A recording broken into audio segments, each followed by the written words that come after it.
dafa bind ab bataaxal président Bassirou Diomaye Faye objet lettre bi nag di démission PCA Senelec jébbal li nga xamante nii mooy ndobbal tànk bañ ko tabbaloon en tant que président du conseil d'administration mu ne monsieur le président de la république yow njiital réew mi di la xamal ni jël naa sama ndogal teggi sama ndombal tànk ci bopp conseil d'administration bu Senelec d'administration bu Senelec effectivement mu ne maa ngi lay gërëm ci sa kóolute ci tabb ma ci bopp kër gi nga xamante ni nii bokk na ci kër yi gën a mag ci Sénégal mu ne autant que possible j'ai servi avec loyauté fidélité aux principes et valeurs de l'administration la nga xamante nag mooy sama warteef ci liggéey waaye tamit ca na ma waree ànd ak la nga xamante ni mooy valeur ak dogu ga ma àndal def na kem kàttanam toutefois le moment est venu waaye nag waxtu wi jot na mu dem yoonam ci ay raison ca la ko waral nag muy mbir yoo xam ne mbiru boppam la maanaam mënu koo jibal mu ne nag mi ngi koy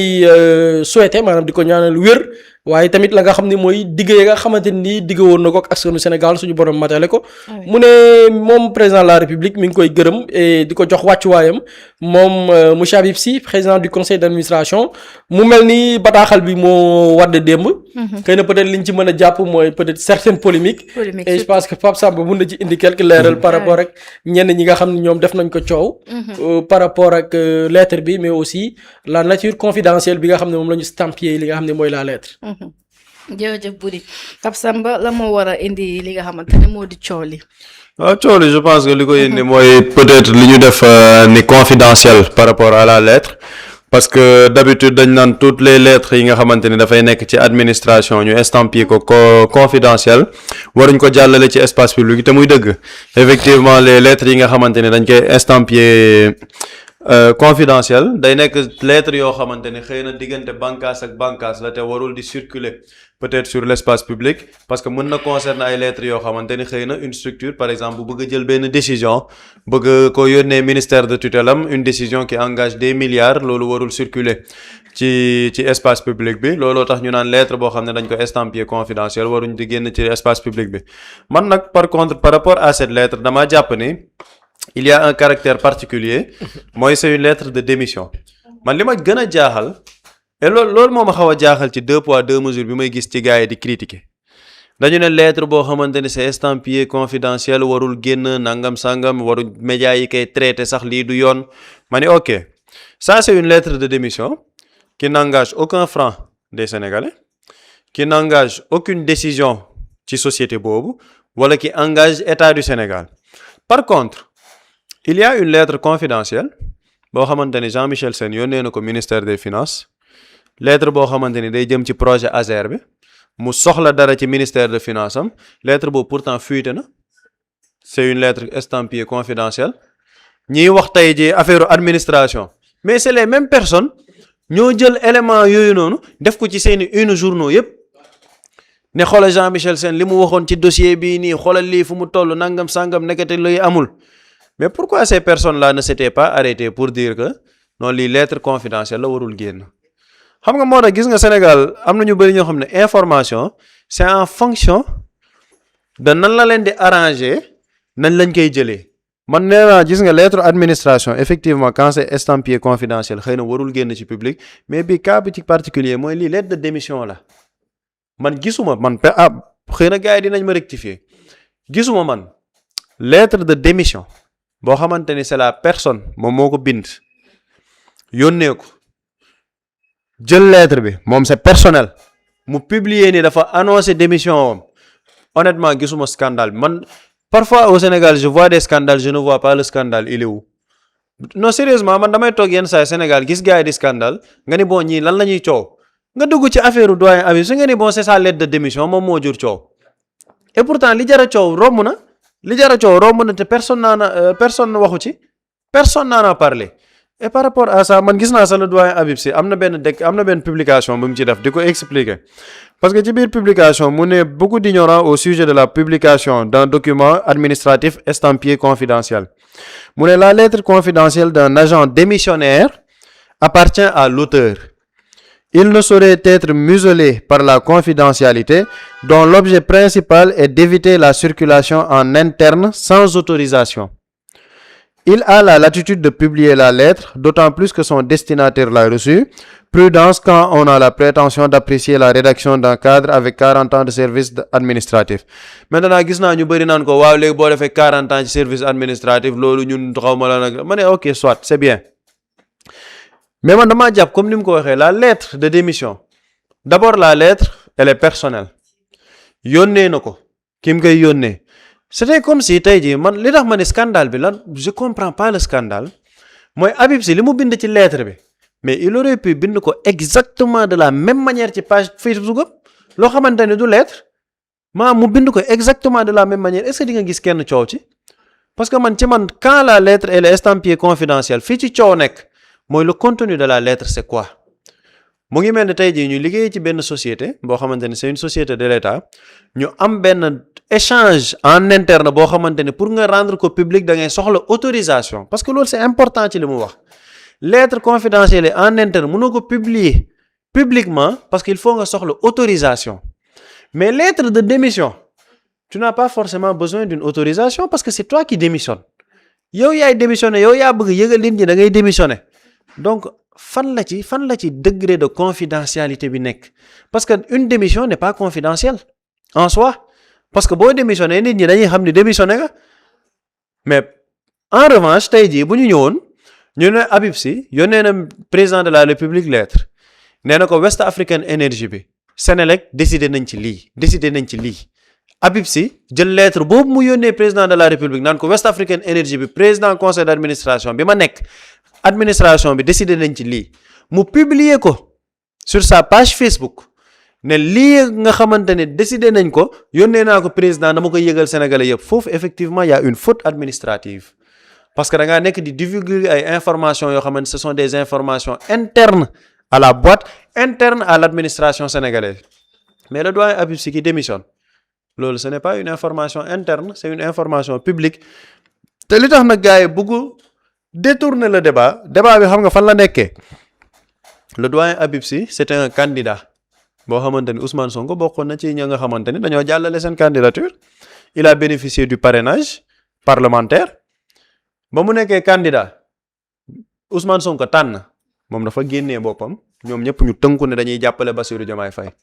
au bout de 2 ans comme président du conseil d'administration il a démissionné parce que dafa ne ce sont des convenances personnelles te convenances personnelles yëpp bu ko waxee bu ko waxul ñëpp xam nañ lan la direction bi le président de la République nekk ni jël c'est aux antipodes du projet qu'ils avaient vendu aux Sénégalais man foofu li ma ki gis nit ñi war ci débat mooy l'acte de dignité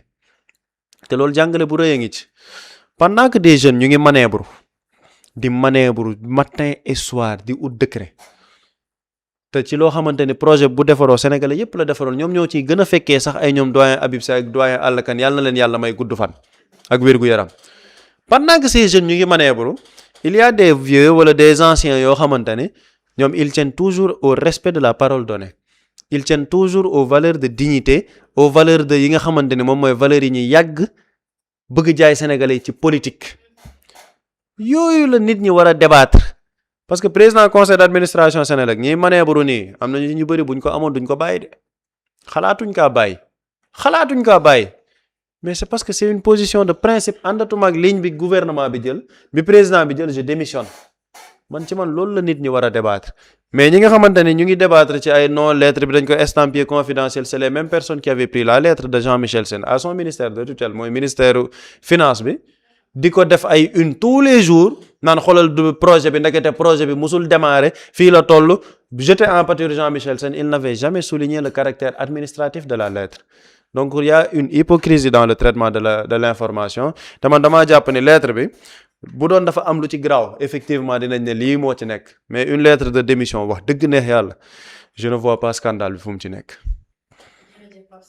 Buri ba tey ci lettre woowu li nga xamante ne jur na coow comme ni ko Pape Samba waxee rek du l'intérêt ana intérêt bi waral coow li ndaxte lettre démission bi nga xamante ne borom la engagé te borom joxe na ay leeral yi waral mu def li di mel. waaw man dama jàpp ni sax faux débat la faux débat la bi ñenn ñi parce que aussi il faut savoir que réew mi y a de la matière c'est-à-dire que bu ma nee matière mooy matière à discuter à débattre mais malheureusement ñu ci bari. Bon, on parlait tout à l'heure des ressources naturelles, particulièrement les ressources minières. mais est-ce que les gens en parlent ou mais ñi nga xam ne parfois dañuy susciter certaines polémiques est-ce que ces personnes-là en parlent noo intéressé wu leen pourquoi parce que les questions même essentielles vraiment pour biiru Sénégal yitteelu leen yitteel mooy soit benn yax wu ñu grignoté ou peut-être leneen lu ñu seeñu moo leen di intéressé parce que pour man dama jàpp ni c'est un faux débat pour man le débat pour man Pape Samba daf ko souligner mooy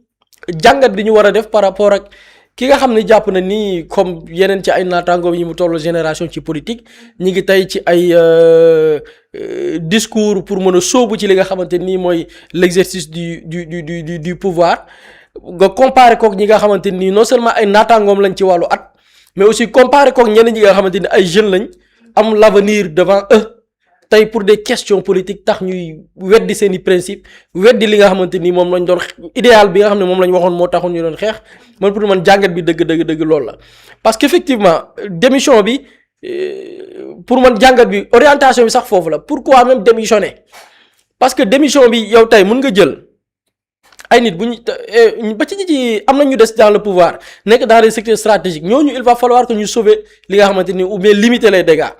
mais am na ci ñoo xamante ni jàpp nañu war nañoo mën a démissionner ils ont leur raison xam nga lu tax li la nga leen koy nangul mooy dafa am lu ñu jaayoon sénégalais muy ci idéal yow wóor na leen ni idéal boobu noonu nekkatuñ ci wala poste bi ma nekk tey la ñu bëggoon wala orientation bu ñu bëggoon jox politique bi selon secteur bi ñu ma dénk nekkatu fa bu ma gisee ni lii kat dañ ma cay boole ma bàyyi. pour man noonu la ñu war a jàppee par exemple yenn décisions yu jël ko interpréter ko noonu et je pense que loolu mooy raison ñenn ñi ñu mën leen jox dëgg par rapport ak leur démission mais da ngay gis ni faux débat bi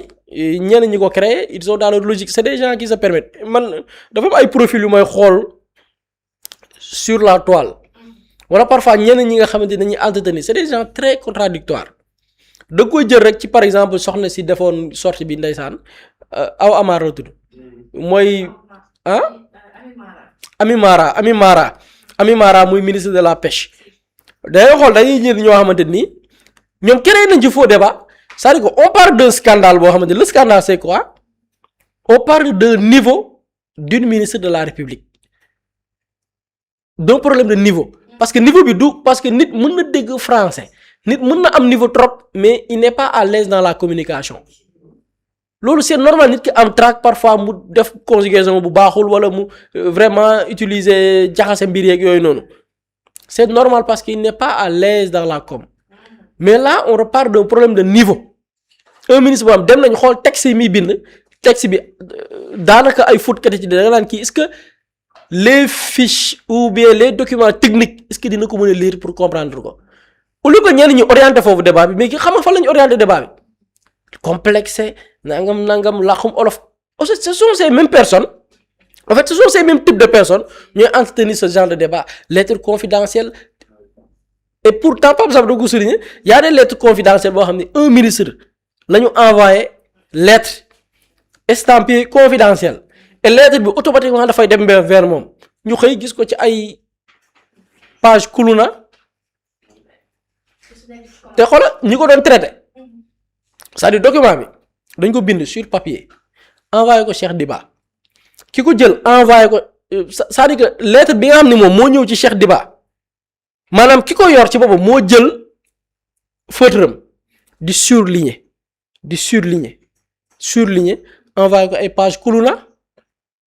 nii la ko def te pourtant Jean-Michel bi ko bind directement vers le ministre des finances Cheikh Diba la waroon def directement lan moo ko jëlee ci Cheikh Diba yóbbu ko te ki ko yor papier la yor parfois mën na nekk document ki mais kooku papier bi la jël surligner ko envoyé ko ay kuluna avec des éléments de langage lii moo gën a nekk scandale mais personne n'en parle pour dire dafa am benn genre hypocrisie bi am dans l'espace public ñenn ñi selon lenn li nga xamante ni moo war a jur coow duñ ci débattre de mais loo xamante ni faux débat la ñuy nekk di ci attardé wu et pour man c'est des gens yoo xamante ni nii vraiment qui n'ont rien am nañ sax lu ñu war a wax mais dans une hypocrisie dañuy gis les débats yi nga xamante ni mooy l'essentiel ne ko fa ñukk dem di wax ci des futilités yi nga xamante ni amul bopp amul njariñ et pour man loolu la faux débat la et puis les gens tànn lañ yeneen quoi vraiment. jërëjëf Boury jërëjëf Pape Samba dafa mel ñu coowoon ci waxtu dafa jeex. ah.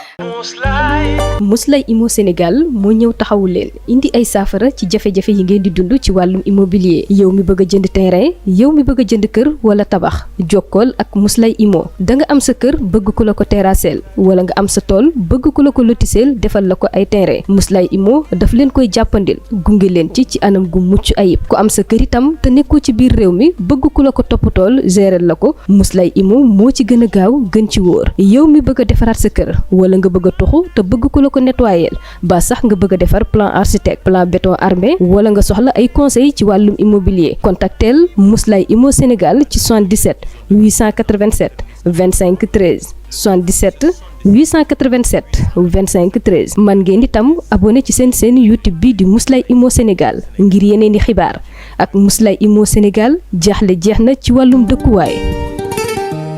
Quand l'immobilier devient une évidence, contactez-nous.